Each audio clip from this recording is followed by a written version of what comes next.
to another edition of Vihangam Yog Global Online Satsang. For those of you joining us for the first time, welcome. For those of you who've returned once more, thank you for your ongoing support. One of the most common pieces of the human experience is the means by which we interact with the world. When we were children, we first learned how to crawl, then to walk, then to run. And as time went on, we came to understand that there is a truly magnificent and unique collection of machinery which powers us day to day. That is the human body. The modern sciences today have unraveled many of the mysteries of the body, from the way the brain works to the way in which our muscles expand and contract, depending on what we are seeking to do. The mysteries of the body are indeed being resolved as time is progressing. However, despite this, scientists still tell us one very distinct thing, that we still know very little about how this gift really works. Today, equipped with our global panel of speakers, we'll be diving into this very journey, and we're looking at it through the lens of the ancient mode science of spirituality, the science of Vihangam Yoga. I'm very excited about today, and I'm sure that by the end of our session today, we'll all have a very clear understanding of the topology and the map of the human body. As we go through, I'll be introducing each of our speakers, and we'll be joined by Vijayji from the US, Rekhaji from the US, Shekharji from Australia, and our prime speaker of the day, Priyankaji, will be joining us from Switzerland. I myself am Avinav, and I'm joining from Australia. Before we begin our journey, we first stop for the welcoming prayers, the Swagat Gan and Mangal Gan. These are prayers offered in the feet of the Master of Vihangam Yoga. Let's now invoke the blessings of the Master on this auspicious occasion.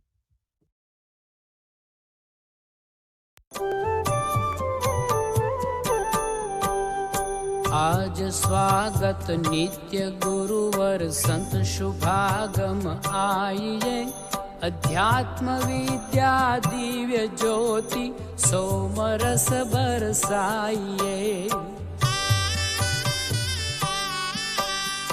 दोष दूर गुण दूर करके शुद्ध हंस बनाइए, भेद गम गति ज्ञान गर्जन शक्ति द्वार हटाइए। खुले द्वारा शब्द सागर भक्त जन अनहवाइए, जन सदा फल विश्व शिक्षक शान आन बचाइए, शान आन बचाइए। भौम समष्टि सत्ता त्यात्मराज बनाइए, वेश भाषा भाव जगमय ज्ञान पर दर्शाइए। समृद्धि सुख शांति धरातल स्वर्ग भूमि बनाइए, विश्व शिक्षक जन सदा फल नीति स्वर अपनाइए, नीति स्वर अपनाइए।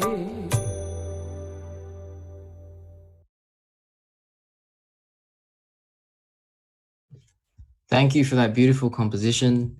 With the blessing of the Master, we're now equipped to dive further into the topic of the day and begin our journey into understanding the human body, which is our topic for the day.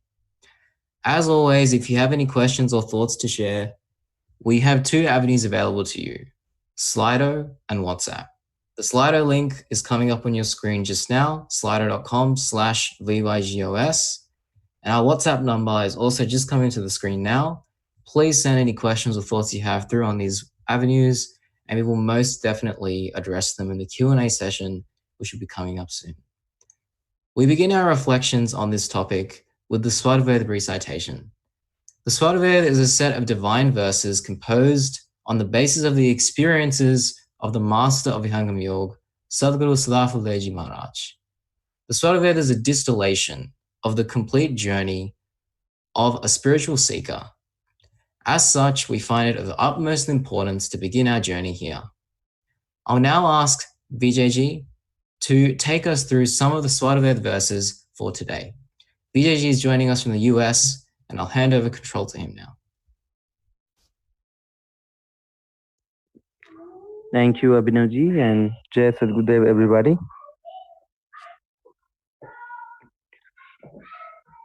We have a very wonderful topic today. It is about the human body.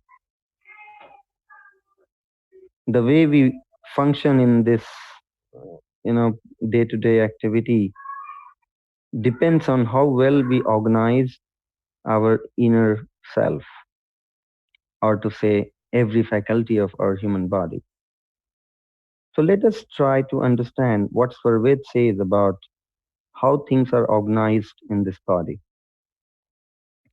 Sadgudev writes in Svarved,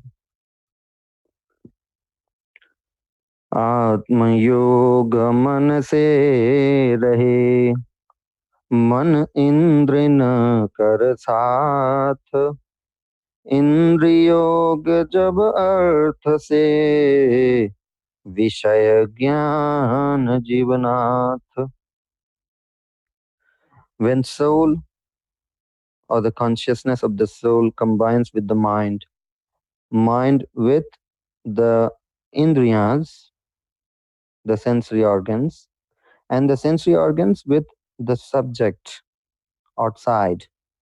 When this entire channel is established from soul to the mind, from mind to the sensory organs, and sensors to the subject, it is then the soul acquires the experience of any of the five subjects that come in touch with the human sensors. So Sadgudev clarifies in this Doha that it is the soul which is inside this human body which is receiving the experience of the subject. But the channel of or the mode of transmitting that experience to the soul is through the sensory organ. The subject passes from the sensory organ to the mind, and then mind to the soul. Without mind and without the sensory organs, soul, in its current ignorant state, loses every bit of experience of this entire world. For example, when we go into deep sleep, the deep sleep is a state when this connection is broken. The soul disconnects from the mind disconnects from the indriyas, and that is when we go in deep sleep, not knowing anything about this world. So again, I repeat, this Doha says how the soul is acquiring all the experience of the five subjects around in this day-to-day activity. The soul combines with mind combines with Indriya, and Indriya combines with the subject. And only when this entire channel is established, the soul acquires the experience. Now, apart from the mind, there are other three inner organs as well, which play a huge role in getting a soul into action. Sadgudev describes about the position of the other three organs and also the mechanism, how those other three organs work. Sadgudev says that there are four inner organs, mind or man being one of them. The other three are buddhi or the intellect, the chit, which is like a camera and capturing every moment. It is also a repository which captures every moment of our life. So buddhi, chit, man, and the fourth one is ahankar. So let us understand a little bit about how this buddhi, chit, and ahankar also play a role. Sadgudev writes in Swarved, चित्त और अहंकार है वास हृदय महसोय अहम वृत्ति ते उत्थान में सोय रूप gati hoy. Sadhguru describes that the location of chit and ahankar, these two inner organs, is the region of the heart in this body. And it is from the place of heart that this chit establishes a particular action for the human soul, and the human soul is established into that actions by the ahankar. So without the inner organ of ahankar, the soul will never establish itself into actions. Now, what actions and how action has to be performed, these are decided by the other inner organ. But once it is decided what actions a particular being has to take, once it is decided, it is the ahankar which establishes the soul into that action. Sadhguru says that the chit and ahankar both reside in the region of the heart. And it is from that region that the ahamvriti rises and establishes the soul into action. But how this chit and ahankar come into actions? Are they active by itself, or there is a mechanism through which the chit and ahankar get into action? Sadhguru writes in next couplet. He says, मन चेतन जड़ नहीं बने मन मध्यम परिमाण तीन करण मन से जगे मन अणु एक स्थान. Sadhguru describes here about, first he says the mind is neither the inert entity nor the fully conscious entity, it is something in between. He further also says, Man anu ek sthan, meaning the mind is something which is located at one position at one point of time. It is like an atomic entity. It is not an universal entity. It is an atomic entity.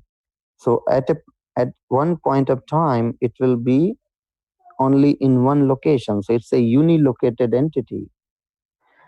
And then he says, Teen karan man se jage, meaning that the buddhi, which is the intellect, the chit, which is the repository, and ahankar, these three inner organs are activated only by the mind.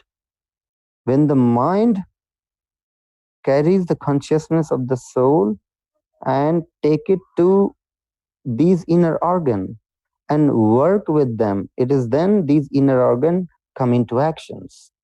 Without associating with the mind, these inner organs are nothing but just idle, like inert. Sadhguru further describe about the intellect as well. He says, बुद्धिवास ब्रह्मांड में मूर्धन मूल ठिकान तह से बोध विचार है ज्ञान स्वचेत मिलान. Sadhguru describes about the position, the location of the intellect in this human body. And he said there is a location called Mool Murdha in the the head area, which is called Brahman in yogic terminology. So in the region of Brahman above the neck, there is a location called Mool Murdha, and the buddhi, the intellect, is located in that place. And it is the intellect that says or that takes the knowledge as the base to decide what is right, what is wrong. So, with all these basic foundations, we understood that the soul that we are today is in ignorant state. It doesn't know about its own self. It is totally dependent on the inner organ and the sensory organ today to experience the subject outside. When the soul disconnects from the mind, it actually disconnects from this universe. That is when we get into deep sleep state, in the state of ignorance. What is the procedure through which we'll know who we are? What is something which is still closed in this body that we need to open? Sadgurudev write in this next doha, with which I'll conclude.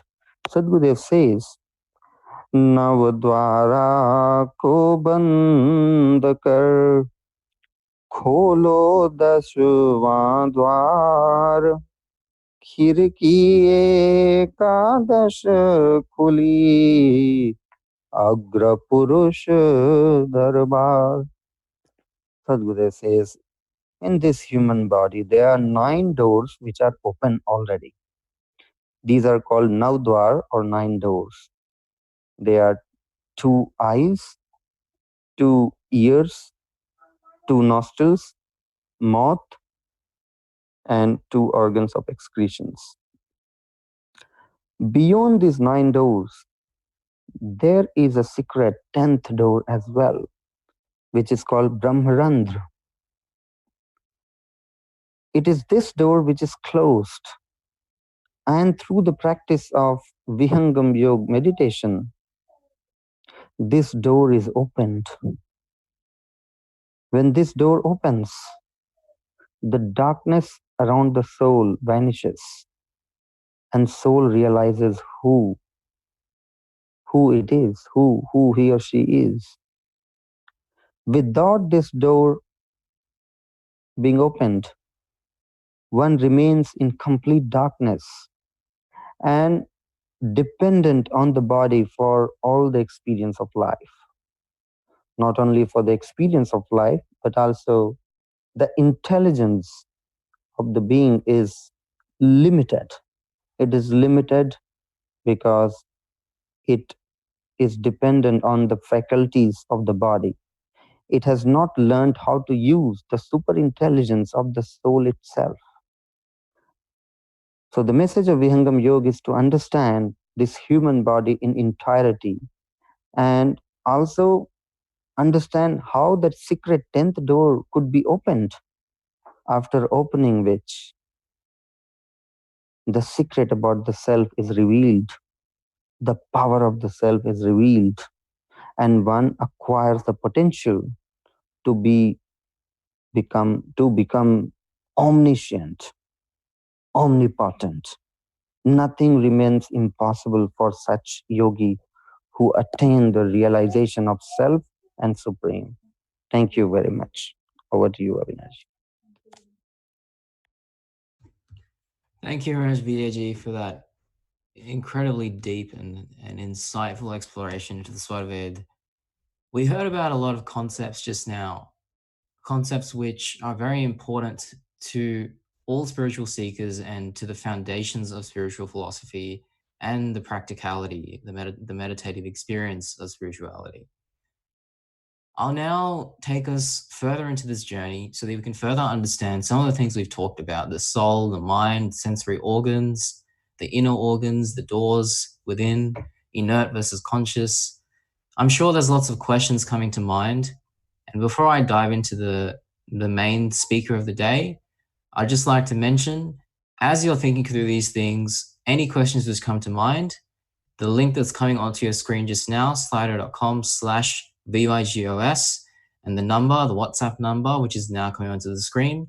Those are the 2 avenues I'll be looking at in a couple of minutes to put forward the questions which you wonderful listeners all have to our panel for the day.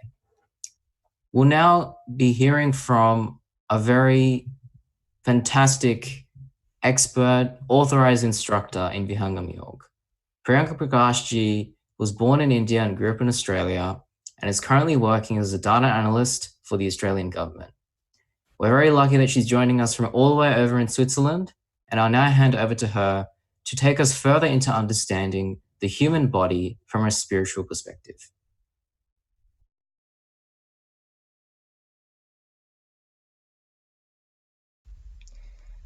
Jai Sadgurudev, everybody. Thank you for letting me be a part of this spiritual gathering through Vihangam Yoga online satsang. Today, I will be talking to you about how we can understand our human body from a spiritual perspective. I will also explain why it is important to understand our human body to deeply experience inner growth. As we know, we are all born into this world in the same way, and we interact with this world and each other through what is called the gross body. The gross body has 5 sense organs: ears, skin, eyes, tongue, and nose, through which we experience and interpret the world. In addition to this, we have 5 organs that perform necessary bodily functions. In addition to this, there are 4 inner organs: the mind, intellect, chitta, and ego. And the mind is the organ through which energy from the soul flows into the different organs of the body, allowing us to perform daily actions such as breathing, walking, talking, thinking, and so on and so forth. The intellect is the one that is equipped with great power to differentiate right from wrong. The memories of our past actions and our various desires and tendencies are imprinted on the chitta. And finally, the ego is the one that binds us to this world and creates a false identity of being. In our body, there are 5 life forces called prans that circulate energy throughout our body to our various organs. The first is prana, which is responsible for respiration. The second is vyana, responsible for blood circulation, samana for digestion, apana for excretion, and udan, which provides energy to transplant the subtle body, or the spirit, into the mother's womb, and provides energy to remove the subtle body from the gross body at the end of life. The gross body passes through the various stages of life: birth, childhood, adolescence, youth, aging, and death. In the gross body, the spirit experiences all worldly pleasures, which is short-lived, eventually leading to disappointment or misery. This process repeats itself over and over again, and every time that the spirit experiences worldly pleasures, it feels love. And when it experiences disappointments due to the loss of such pleasures, it experiences pain. The spirit comes to a stage where it believes that it is the gross body, and therefore everything that is perceived by the body is transmitted to the spirit. However, the body is always interacting with the outside world, and combined with the 4 inner organs, the mind, intellect, chitta, and ego, the spirit starts to believe that this is all it is. It believes that this is its true identity, and most importantly, it believes that this is its true purpose in life. So I pause here and ask you, my friends, is our life purpose only to be born, experience the various stages of life, and then die? Could it be that there's something more to us that we do not understand yet?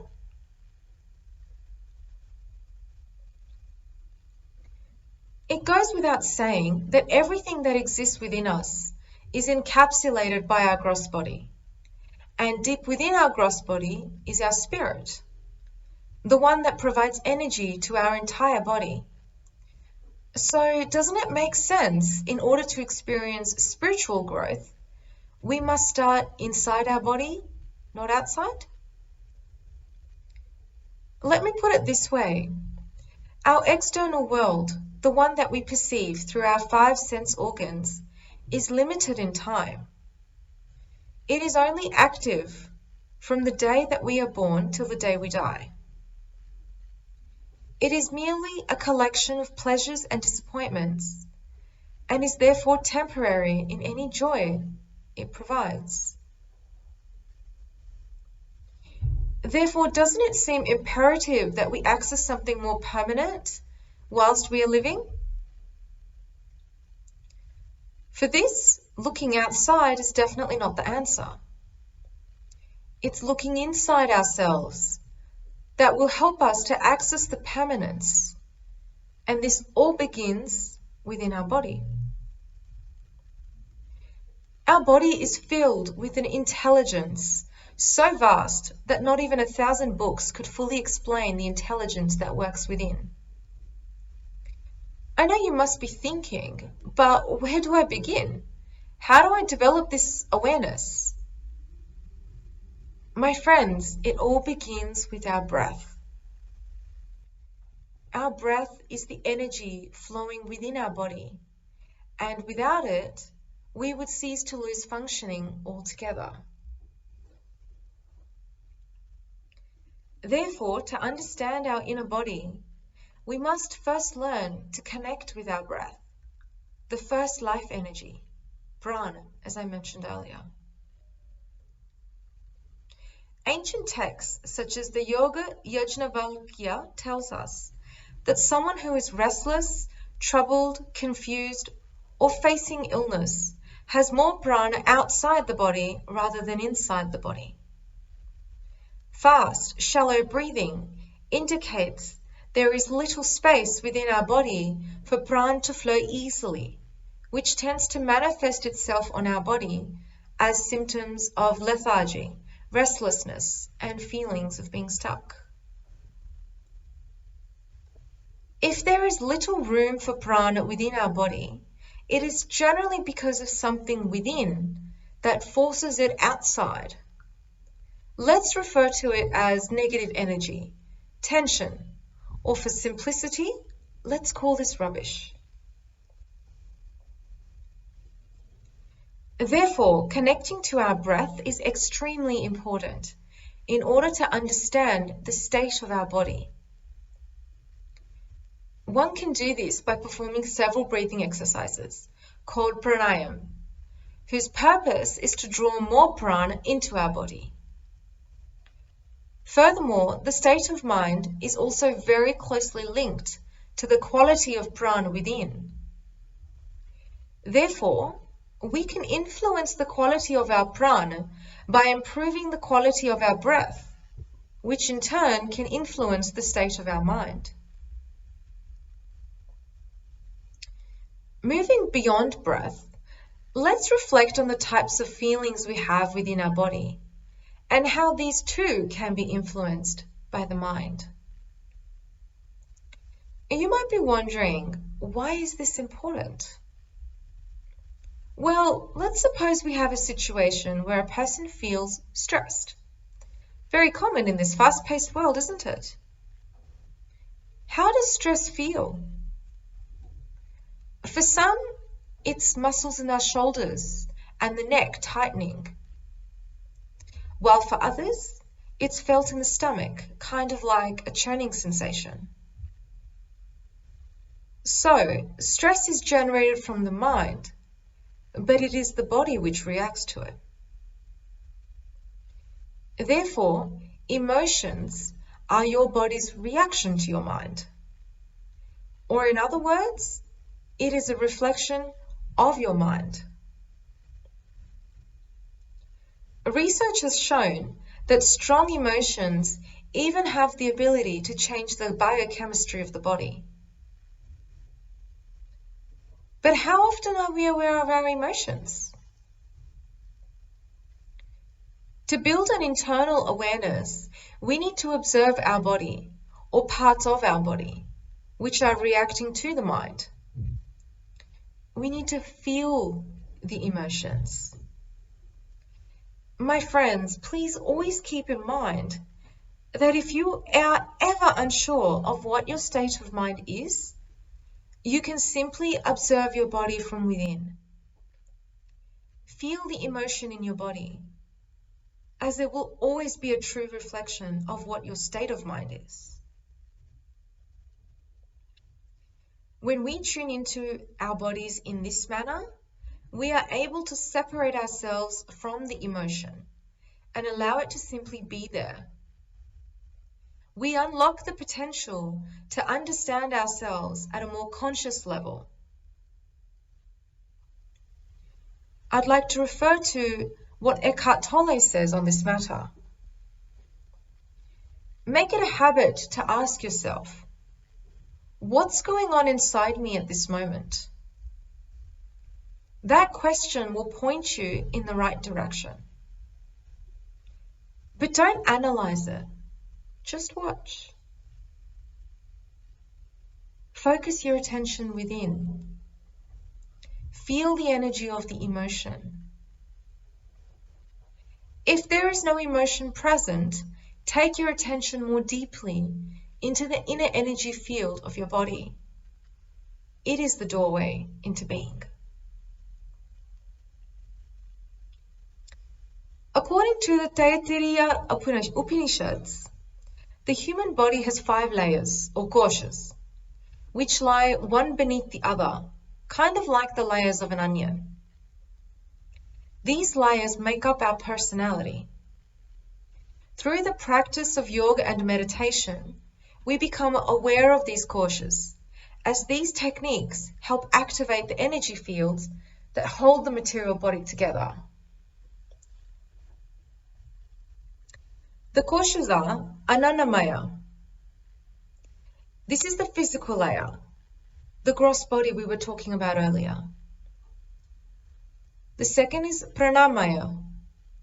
It lies underneath the Annamaya kosha and governs the biological processes of respiration to digestion and the circulation of blood.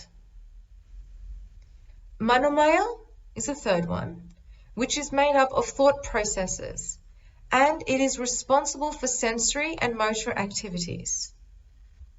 This kosha is enhanced through the practice of meditation.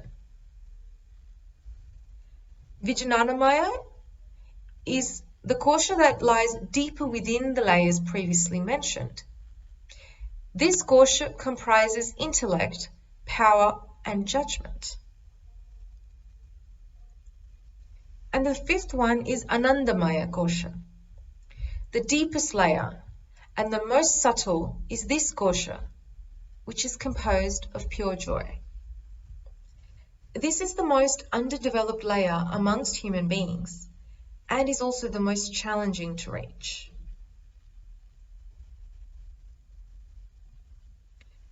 Earlier in my talk, I mentioned about prana, which is the energy that travels to each of our organs. This is done through innumerable subtle nerves called nadis,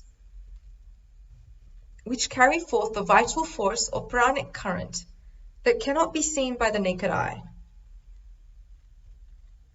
All of these nadis are placed on the sides of the 3 most important nadis, called the Ingala, Pingala, and Sushmana.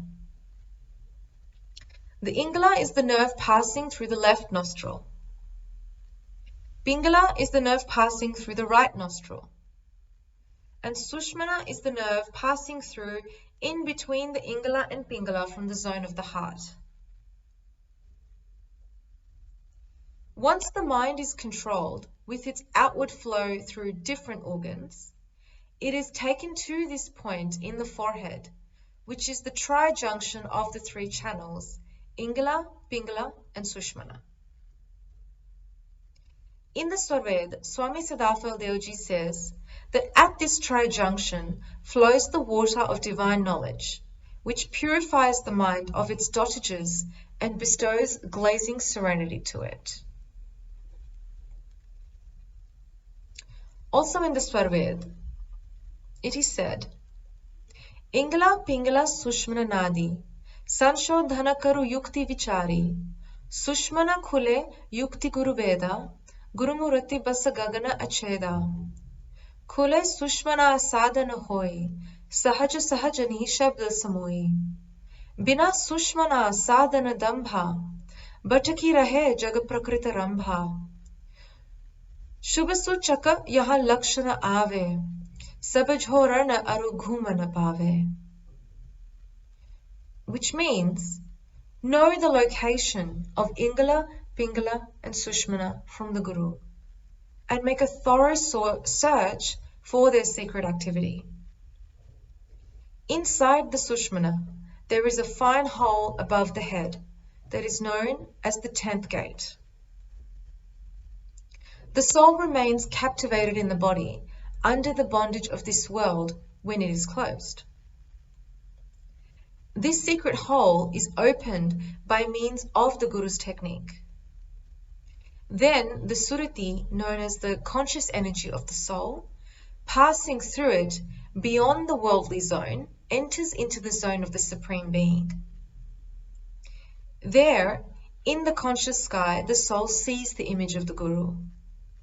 Without the opening of the Sushmana, the conscious energy of the soul keeps wandering within the boundary of this world, and it doesn't attain the Supreme Being. The practitioner, not having attained their goal, keeps practicing various methods of yoga, but it is gripped with sorrow and worry, not having reached their destination yet. So seek a real Guru and know from him the secret of opening the door of this world and attain consciousness.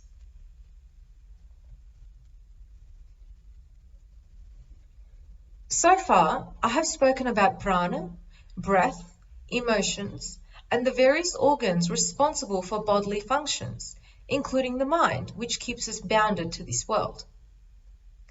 I have also spoken about the three most important nadis, Ingala, Pingala, and Sushmana.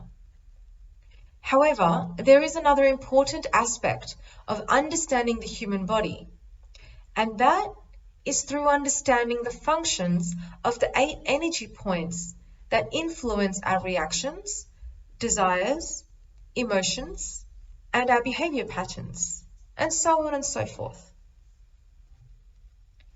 These energy points are called chakras, and when they are active, we feel them in our body. These chakras are located in our backbone and are facing downwards. The first is the crown chakra, also known as the Sahasrara. Located on the crown of the head, this chakra integrates the powers of all the energy centers of the body and governs spirituality. Physically, this chakra governs the cerebral cortex and the central nervous system. Malfunctioning of this chakra can result in depression, alienation, or confusion, to name but a few. The second is the brow chakra, also known as the ajna. This chakra is located in the center of the forehead. It governs knowledge and intuition and is usually referred to as the third eye. It governs the forehead and the sinus area. Malfunctioning of this chakra can result in blindness, nightmares, sleeplessness, to name but a few. The third is the throat chakra, also known as the Vishuddha. It is located in the throat. It governs self-expression and communication. Emotionally, it governs independence. Mentally, it governs fluent thought. And spiritually, it governs a sense of security. Malfunctioning of this chakra can result in physical problems, including sore throat, stiff neck, colds, to name but a few. The fourth is the heart chakra, also known as the Anahata. This is located in the chest or the heart center. It governs complex emotions such as compassion, tenderness, and unconditional love, equilibrium, and well-being. Physically, it governs circulation, spirituality, and devotion. Malfunctioning of this chakra can result in asthma, high blood pressure, or respiratory conditions. The fifth is the solar plexus chakra, also known as the Manipura. It is located in the navel and the solar plexus. Physically, this chakra governs digestion. Mentally, it governs personal power, and emotionally, it governs expansiveness, and spiritually, all matters of growth. Malfunctioning of this chakra can result in acidity or stomach ulcers, to name a few. The sixth chakra is the sacral chakra, also known as the Svadhisthana. It is located in the sacrum, genitals, and womb. Physically, it governs reproduction. Mentally, it governs creativity. Emotionally, it governs joy, and spiritually, it governs enthusiasm. Malfunctioning of this chakra can result in kidney or bladder problems or serious imbalance in life, to name but a few. The seventh chakra is the base or root chakra, also known as the Muladhara. It is located in the pelvic floor, in the region between the genitals and the anus. Physically, this chakra governs sexuality. Mentally, it governs stability. Emotionally, it governs sensuality. And spiritually, it governs a sense of security. The eighth chakra in the body is called the aura or the radiance chakra. And this chakra is an electromagnetic field that surrounds the physical body, runs upward from the worldly perceptions through the technique of the Guru and moves ahead towards the conscious sky. All the 8 plexus, chakras, located in the backbone of the body, which are closed with their faces downward, bloom and turn their faces upward. Now the soul begins acquiring true knowledge. My friends, as you can see, the human body is really quite special and unique. And it is only through tuning into our human body and practicing meditation can we understand our true selves. I will conclude here by saying that one should seek to move their attention into their human body, to understand their inner purpose, their true identity or being. Thank you very much for listening, and I hope my words have inspired you to commence your journey into understanding your human body from a spiritual perspective. Jai Sadgurudev.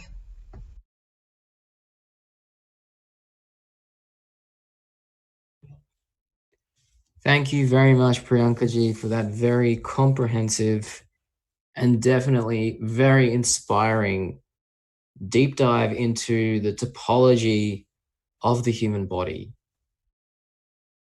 I'm sure all of our listeners, all of you wonderful listeners, have plenty of thoughts and questions.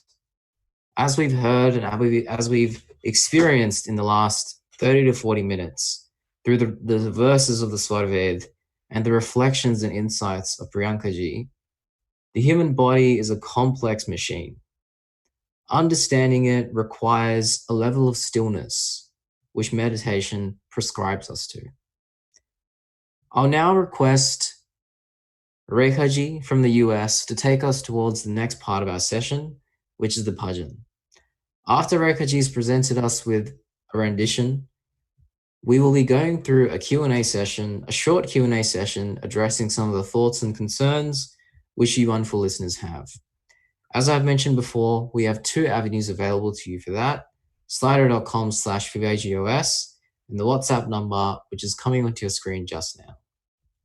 I'll now hand over to Rekhaji to take us through a bhajan, after which we'll go towards the Q&A and finally towards the end of our session.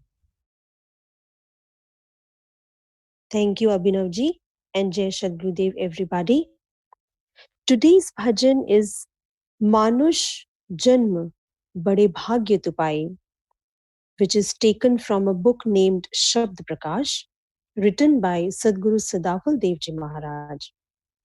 In this bhajan, Sadguru Sadafal Devji Maharaj says that the human life is very, very precious. Every moment is going in enjoying worldly pleasures. Sadguru Dev says that, oh dear souls, wake up and don't waste your life just in enjoying worldly pleasures. The goal of this human life is to attain the supreme bliss. So let's hear the bhajan. मानुष जन्म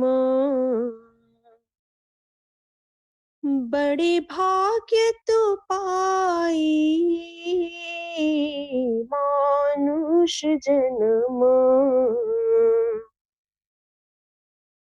चेतु सबेर देर मत लावो चेतु सबेर देर मत लावो नाही तो पल पल आयु नशाई मानुष जन्म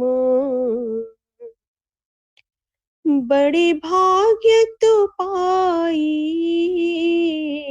मानुष जन्म विषय वासना मन से त्यागो विषय वासना मन से त्यागो सार शब्द सुमिरो मन लाई मानुष जन्म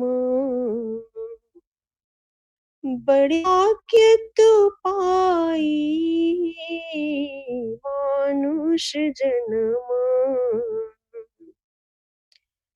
या ही शरीर सबे कुछ होवे या ही शरीर सबे कुछ होवे स्वर्ग नरक बैकुंठ हो जाए मानुष जन्म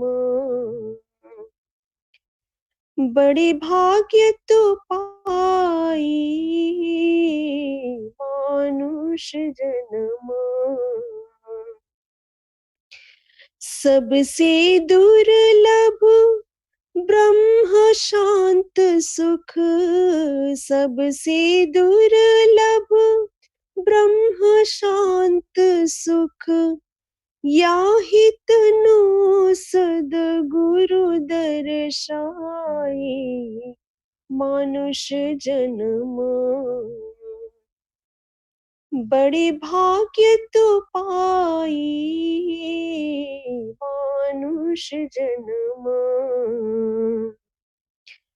कहीं सदा फल यह वाचू के कहीं सदा फल यह वाचू के सोचो राशि भटका खाए मानुष जन्म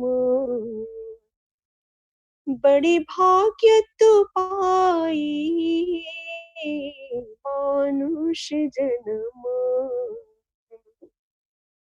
बोलिए सद्गुरुदेव की जय.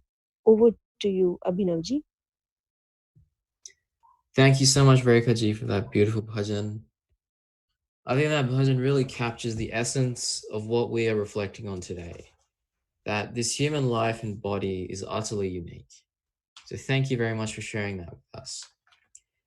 We are now in the last 4 to 5 minutes. In the next 4 to 5 minutes, I'll be asking for the thoughts of one of our speakers on this topic for the day. We've got some questions from you wonderful listeners, which we will try to address. However, if we are not able to, of course, we will be looking at them in future sessions. We're now joined by Shekhar from Australia, who is a Quality and Compliance Manager at Open Colleges. He has quite extensive experience with the knowledge and the meditation of Vihangam Yoga, and I want to ask him a very straightforward and simple question, one which I'm sure we're all reflecting on today. We've heard about the topology of the body. We've heard about how many different things there are in the spiritual experience and the spiritual pathway. And what I want to ask Shekharji, some of our listeners are really thinking about is, what do we need to do? What is it that we need to do in order to experience these different parts of the body and elevate ourselves towards a greater understanding of the different components which it is made up of? So I'll request Shekharji to take us through this before we wrap up for the day. Thank you, Abhinav. Jai Sadhguru, everybody.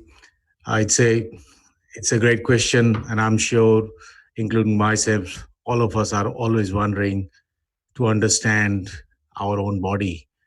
I still remember I was attending a spiritual discourse by a master who had come from India almost 15, 20 years ago. And there were lots of people who were asking about different aspects, their own queries. And one of the person asked is that, so what do you think spirituality can lead us to understand the magical powers? And this master, he said that, my dear friends, the biggest magical thing you can see in this entire cosmos is the human body.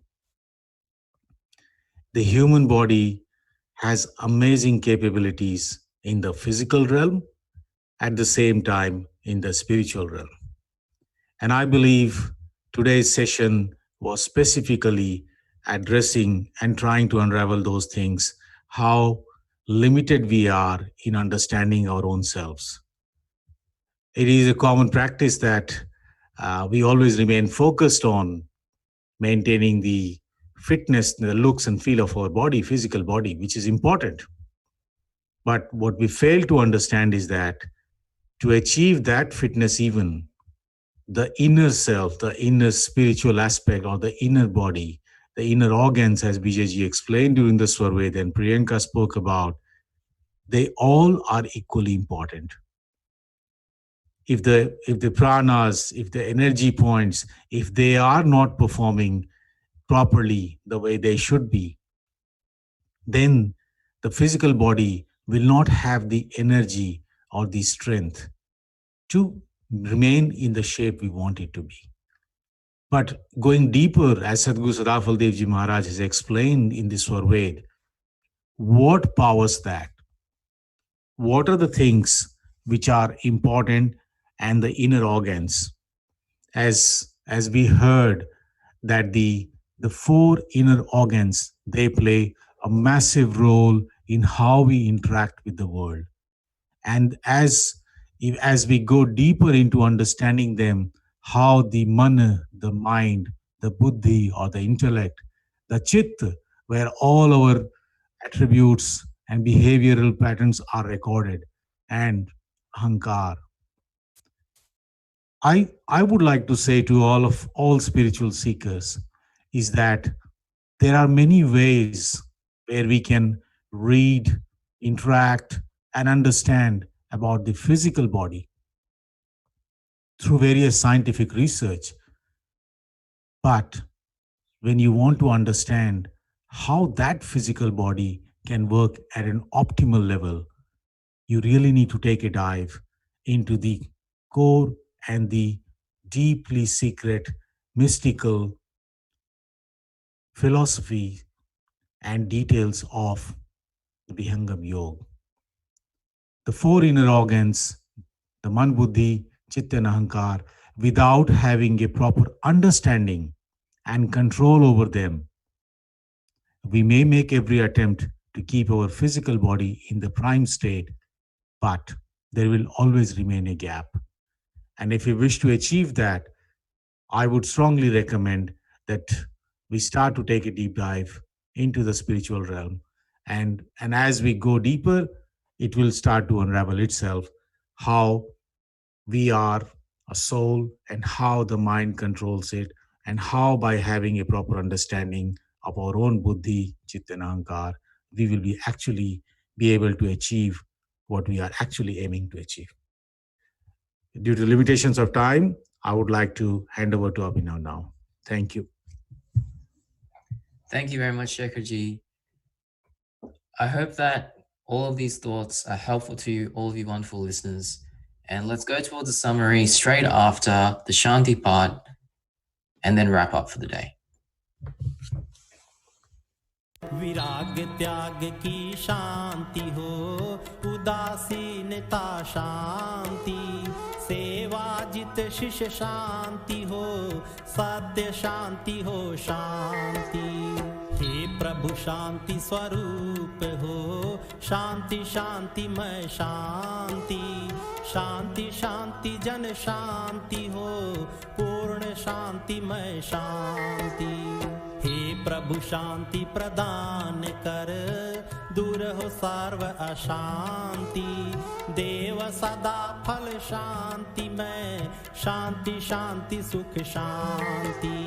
हे प्रभु शांति प्रदान कर, दूर हो सर्व अशांति, देव सदा फल शांति में, शांति शांति सुख शांति।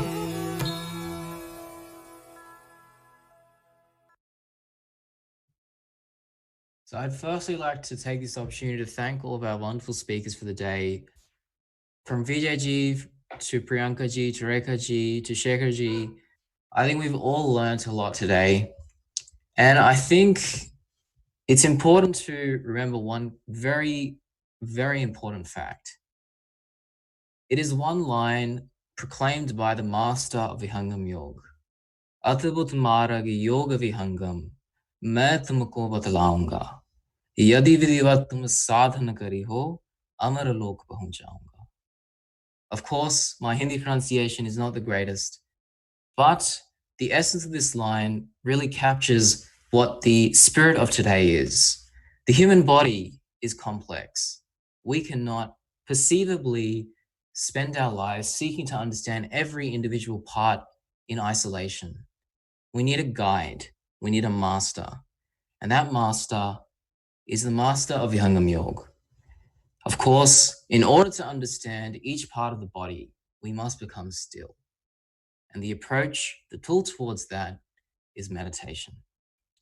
With that, I'd like to wrap up for the day, and I hope you all have a prosperous week ahead, and let's reconvene at this very same time next week.